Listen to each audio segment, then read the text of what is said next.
원피스 최악의 세대 탑 12. 12위 스크래치맨 아프. 소리소리 열매 능력자로 온몸이 악기이며 무기인 셈인 캐릭터죠. 샤본디 제도에서 키자루가 들이닥쳤을 때 대장을 한번 구경해보자며 깡이 있는 모습을 보여주었고, 키자루가 초신성들과 싸우는 것을 숨어서 지켜보면서 바지로킨스를 공격하려는 키자루를 기습했습니다.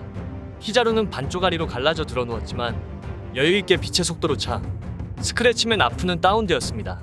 2부에서는 카이도우의 부하로 활약을 했는데 오니가시마에서 루피와 조로를 발견해 루피에게 음악을 통한 타격으로 기습에 성공하였고, 조로에게는 음악을 통한 참격으로 가슴에 상처를 입혀 주저앉히기까지 하는 저력을 보여주었습니다. 조로와 루피는 무슨 능력인지 몰라 계속 당하면서 도망치는 신세까지 만들었죠. 하지만 키드에게 펑크 깁슨이라는 기술에 당했지만 이후 키드에게도 가슴 파괴 상처를 입혔죠. 그리고 도망가는 루피, 조로, 힐러, 키드에게 아프는 음악 공격을 가하지만 힐러가 귀를 막으라고 해서 모두 막아 아무런 피해를 입히지 않아 귀를 막으면 공격에 당하지 않는다는 약점을 발견해 쉽게 공격이 무용지물이 돼버렸죠. 그리고 조로한테 원킬을 당해 방어력은 별로인 것으로 보여주었지만 CP0에게 직원을 맞았지만 무장색으로 방어에 성공에 의해 모습을 보여주기도 했죠. 11위 주얼리보니. 대상의 나이를 조종하는 개사기 악마의 열매 능력을 보유하고 있습니다. 일단 발동만 가능하다면 제압력은 엄청나죠. 대신 극장판 묘사상으로는 손으로 만지는 게 발동 조건으로 보이기에 상대에게 접근이 자유로운 채술 능력에 기반한 전투력이 뒷받침되어야 하는 만큼 기본적인 전투력도 수준급으로 보이죠. 일부에서는 샤본디 제도에서 조로가 총알을 피하면서 빠르게 철룡인에게 칼을 빼어들어 공격하려는 것을 주얼리보니는 그걸 막았습니다. 그리고 루피가 철룡인을 패서 해군이 샤본디 제도에 들이닥쳤을 때는 해군들을 농락하는 모습을 보여주었습니다. 2부 때는 검은 수염한테 당해 해군에게 잡히는 장면이 나왔는데 어찌어찌하여 해군에게 도망쳐 레벨리에 몰래 잡입하는 모습을 보여주었죠. 12 우르지. 괴승 우르지라고 불리는데 근육과 몸집을 증가시켜 완력을 강화하는 능력을 가지고 있습니다. 일부 때는 샤본디 제도에서 파시피스타와 맞짱을 떴지만 결국 손바닥 빔에 맞고 쓰러져 의외로 약한 모습을 보여 매우 실망스러웠죠. 그리고 엑스드레이크와 파시피스타의 대결을 흥미롭게 관전하고 있다가 키자루에게 방심 발차기를 맞고 기절했습니다. 하지만 2부 때는 밀짚모자 일당이 한창 드레스로자에서 날뛰고 있을 때 빅맘의 영토에 쳐들어가서 빅맘의 적단 최고 간부 스위트 사장성인 샬롯 스낵을 쓰러뜨렸다고 합니다. 그러나 스낵과의 싸움에서 힘을 소진했던 우르지는 결국 크래커에게 손쉽게 패해 도주를 했다고 합니다. 그래서 어쩌어찌 도주에 성공해서 아무도 없는 하늘섬 페어 바론 터미널에서 부상을 치유하며 휴식을 취했는데 거기에서 우연히 자살을 시도하는 거한을 보고는 기겁했습니다. 바로 그 거한은 카이도우였죠. 우르지는 그를 말리지만 결국 카이도우가 투신을 하자 명복을 빌어주는 모습을 보여주었습니다. V 카폰의 배지. 성성열매 능력자로 자신의 몸의 병력들을 비축할 수 있습니다. 바다로 나오기 전에는 웨스트블루의 뒷세계를 지배하는 5명의 마피아 중 한 명이었죠. 생물이나 사물이 복용자의 몸 주변으로 다가오면 복용자의 체내에 들어올 수 있을 정도로 작아집니다. 작아진 것들은 영역의 경계선을 넘어가면 원래대로 돌아오죠. 사물과 생물이 작아지는 것이 아니라 반대로 능력자 본인이 대포를 뿌리는 이동 요새가 될 수도 있습니다. 빅맘이 머리끝까지 화나서 진심으로 퍼붓는 주먹질에도 견딜 만큼 튼튼한 내구성도 갖고 있고 피해도 경감되는지 주먹질 한 방 한 방이 배지 본인에게는 치명상이지만 빅파더 상태에서는 그저 몹시 아파하는 정도로 끝났죠. 사실 상대가 누구인지를 생각하면 빅파더의 내구도가 일반적인 성 이상인 셈입니다.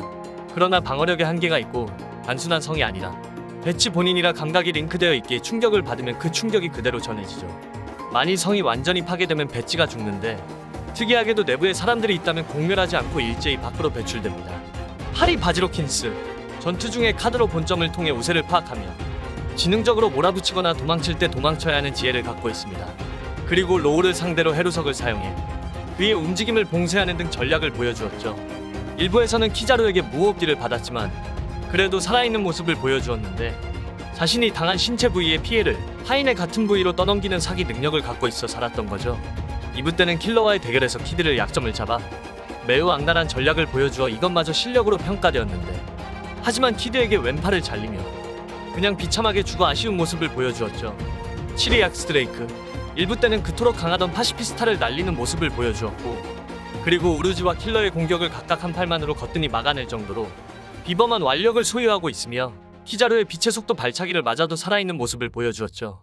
그리고 해군 기밀부대인 수월드의 대장 위치인데다가 카이도우의 토비로포까지 올라간 점은 강한 자만 올라갈 수 있는 위치이므로 강함은 이미 증명되었죠. CP0 요원에게 패배에 리타이어하긴 했으나 애당초 CP0와 싸우기 전에도 킹과 후주우의 기습으로 입었던 부상과 더불어 조로미 나프에 더해 백수의 적단 졸개들까지 연이어 상대하며 쌓인 피로까지 감안하면 언제 쓰러져도 이상하지 않을 상황이었습니다. 비록 패배하긴 했지만 드레이크를 상대한 시피제로 요원은 고전을 면치 못한 듯 애먹었다는 말과 함께 지쳐하는 묘사가 나왔죠. 이 상태에서 이들을 고전시킨 점도 대단합니다.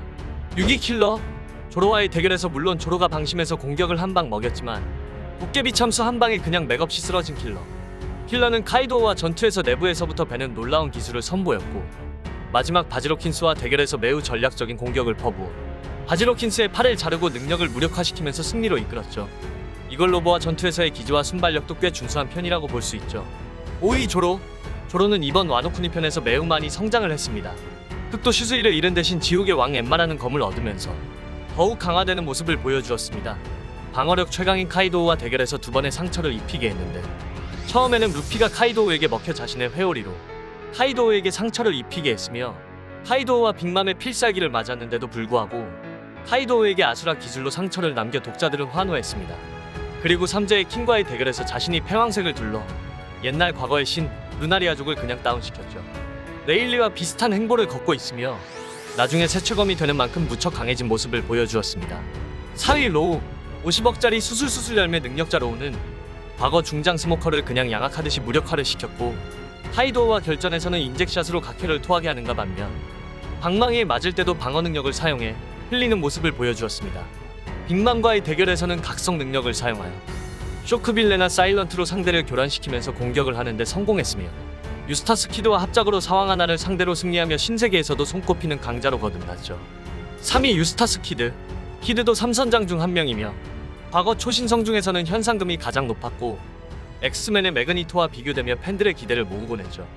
와노쿠니 편에 들어와 열매의 각성 능력이 드러나며 사뭇 달라지기 시작했으며 생물, 무생물을 가리지 않고 자성을 부여할 수 있게 되면서 사실상 인력과 청력을 다루는 능력이 되었습니다. 이 위력은 사왕 빅맘의 팔뼈를 부러뜨리는 등 선전하며 지리는 모습을 보여주었죠. 그리고 끝내 거대 레일건을 만들어서 빅맘에게 발사해 오니가시마 아래로 추락시켰습니다. 레이저가 발사되는 원리 자체는 불명이지만 위력이 워낙 커서 여러모로 사왕조차 저항할 수 없는 특수 능력의 효과로 선전하면서 평가를 끌어올렸습니다. 2위 루피 2부 토트랜드에서는 사왕의 최고 간부인 샬롯 크래커를 쓰러뜨리고 샬롯 카타쿠리와 싸우면서 조금 앞에 미래까지 볼 수 있는 견문색으로 성장하여 사왕의 최고 간부들과 싸울 수 있는 수준으로 강해졌습니다. 물론 이들과도 기어포스 쓰지 않으면 싸움이 성립되지 않았기에 바다에서 무적이라고 불리는 수준은 아니었지만 기어 세컨드와 서드의 부작용을 수련을 통해 완화시킨 덕분에 기어 포스를 제외한 전투력의 고점은 일부 시절과 비교하면 드라마틱한 차이는 없으나 기어 세컨드는 거의 패시브 수준으로 사용이 가능하며 기어 서드도 필요할 때 부담 없이 꺼낼 수 있는 액티브 스킬이 되었죠. 덕분에 기어 시리즈를 사용하지 않을 땐 수세에 몰려서 수명의 단축도 불사하고 기어 세컨드 상태를 무리하게 열어서 싸우던 일부 시절보다 안정성 있는 싸움이 가능해졌습니다. 그리고 카이도우에게 6번을 리타이어한 루피 6번이나 리타이어 할 정도로 끈질긴 생명력을 보여주었으며 리타이어 하면서 성장의 료, 레드록, 페리감, 각성 등등 터득해 사실상 루피의 스승은 카이도우였습니다. 아무튼 페리감 플러스 각성 능력을 사용하면서 카이도우와 비등비등한 결전을 펼치고 마지막 오니가시마와 비슷한 크기를 자랑하는 바주랑건으로 마지막을 장식했죠. 루피의 능력은 매우 어이없는 능력이라고 오로성에게 언급당할 정도니 강함은 다 아실 거라 생각합니다. 1위 티치 1부 때 사왕 샹크스는 흰수염 배에 올라타 에이스를 저지할 목적으로 얘기를 나누는데 자신의 눈 상처를 가리키며 자신은 방심을 절대 안 했다고 티치는 매우 강하다고 했습니다.